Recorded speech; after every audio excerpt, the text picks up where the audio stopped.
Mga kaaksyon, yari na ang mga top stories of the day. Kaso sang COVID-19 sa syudad sang Bacolod kag Negros Occidental na dugangan.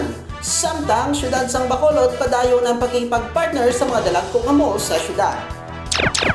Mayong adlaw mga ka-aksyon, ako si Aksyon Joseph Arnito Jr. Nag-live kita diri sa Manuel Y. Torres sa syudad sang Baco. Karon sa mga detalye na sang aton nga mga balita. 28 ang nagduga nga kaso sa COVID-19 sa probinsya sa Negros Occidental kahapon, samtang 49 naman ang nagduga nga kaso sa syudad sa Bacolod.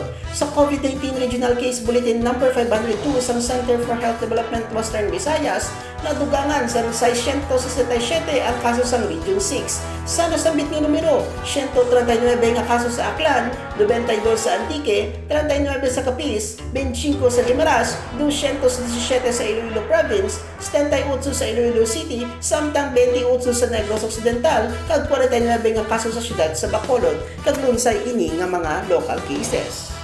Bangod diri, nagdangat na sa 21,135 ang kabugusan nga kaso sa COVID-19 sa Western Visayas, nga kung sa diin, yara na sa 9,973 ang mga active cases sa karon. Nagdangat naman sa 79,033 ang nagkalayo sa balatian, kag nakarecord na sa 2,106 ang death toll sa rehiyon. Samtang ang syudad sang Bacolod nagkasanyog ang vaccination program sa mga pumuluyo.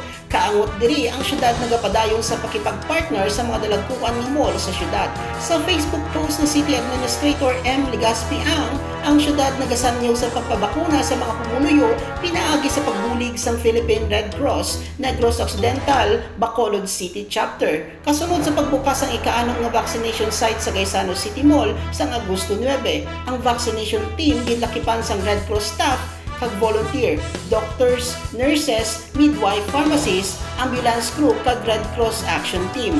Ang vaccination site nahamtang sa second floor cinema area kag pwede ini maka-accommodar sang 300 ka mga individual kada Lunes, Miyerkules kag Biyernes.